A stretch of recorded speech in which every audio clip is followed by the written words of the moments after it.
Imagine turning potty training into a fun, bonding, and successful experience. Today I'm going to teach you how the power of play can make potty training smoother, more fun, and a more exciting time for your family. First, I'm going to explain the top 3 reasons why the power of play is so powerful when it comes to potty training, and then I'll give you some examples on how to use the power of play. Now, if you have a toddler, then you can see their wheels spinning while they are playing. Kids learn through play, and there are so many different scenarios in a child's life where play can be a powerful tool. Now, of course, today we're talking about potty training, but just keep in mind that there are so many different aspects of life that you can use these strategies with. The first reason why I love using learning through play with toddlers is not only because they're building positive associations, but they're also decreasing anxiety.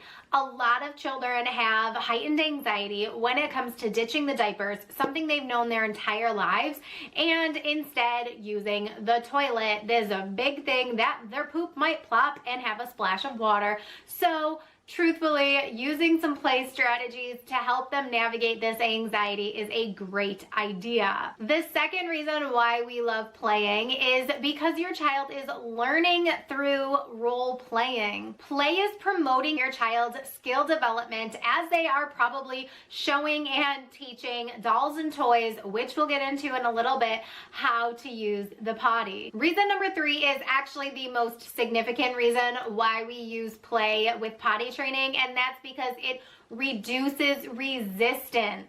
The power struggles can be a very serious struggle when it comes to potty training your toddler, and if you have a very strong-willed toddler, then they are probably going to have some very strong pushback. But when you're teaching them about using the potty as you are playing, it's going to reduce that stress for your child. When we're putting pressure on our child to use the toilet every 30 minutes, that is not the right way to potty train, and it's not the right way to teach your child a new skill. So yes, your child is probably going to have quite a bit of pushback and resistance when you continuously tell them what to do. Toddlers, very developmentally appropriate, are pushing boundaries. They're letting you know that they are their own individual, that they control their own body, which they do and they should, and it is a great thing for them to do. So when you remove that power struggle, your child is on the same team as you, and they are more likely to successfully potty train quickly. Now, if all of this sounds good so far, I have a course. It's all about the potty party, and it is going to teach you from before the beginning all the way through all the troubleshooting and different aspects of potty training that you need to know before you start potty training.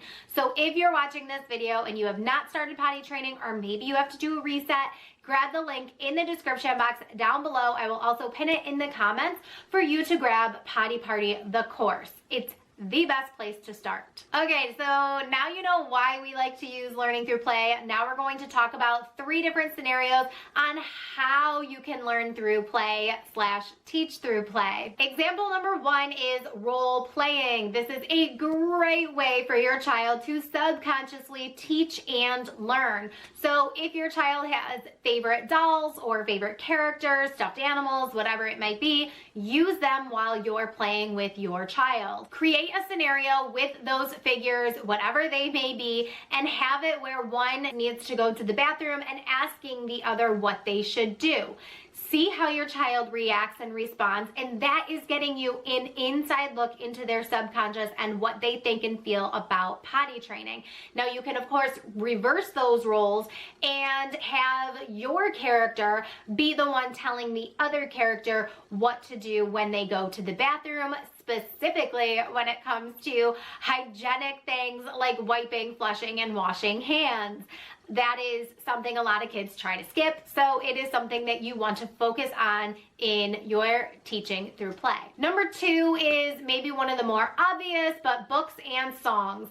Books and songs open up a world of conversation, and they also help with repetition. If you're reading the same book over and over, you're singing the same songs over and over, your child is learning through repetition and playful songs and books. Songs and books can also teach about routines. Now, when I talk about songs, I'm talking about you can make up any song that you want, or you can use something from the internet that already exists.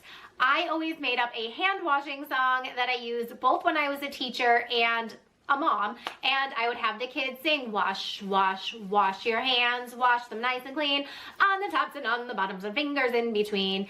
And it helps them learn exactly how to wash their hands instead of just loading up all the soap and making bubbles, which is also great, but we want to make sure that they're actually washing between their fingers and the tops and the bottoms, and, you know, get them under like their fingernails too while you're at it. Number 3 is games during potty time. So if you can get your child distracted while they are sitting on the toilet, that is the best way to get them relaxed and have their pee and poop just come out. The number 1 thing that I tell parents that they need to have in the bathroom at all times, and I know this sounds weird, is bubbles. If your child is blowing as if they are blowing bubbles, that is stimulating the same muscles that we use to poop.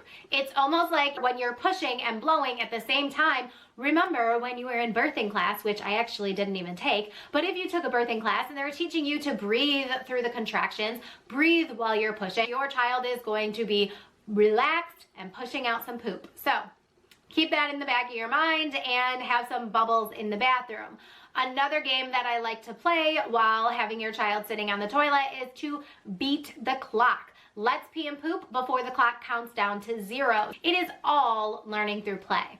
Another fun thing that a lot of people use only for boys, but you can also use this for girls, is having fun targets.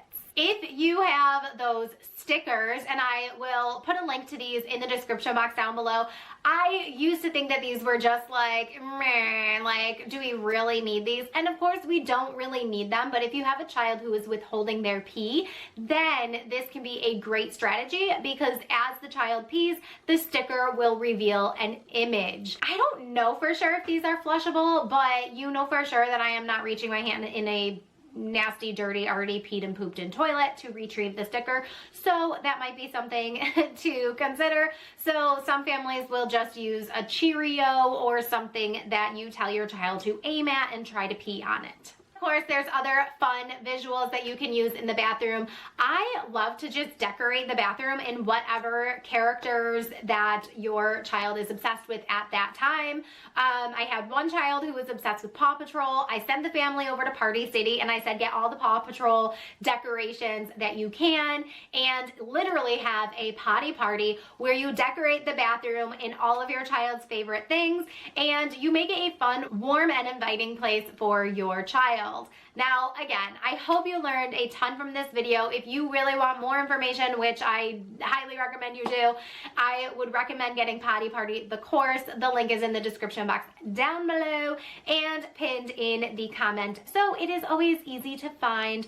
Join Potty Party, potty train easily and quickly the first time so that you never have to go back and do it again or deal with tons of accidents while your child is supposedly already potty trained. But anyways, that's a topic for a different video. If you're not subscribed to my channel, please make sure that you are subscribed so that you don't miss any sleep training, potty training, or motherhood advice that I am giving you on this channel as a professional and a seasoned mom of 3.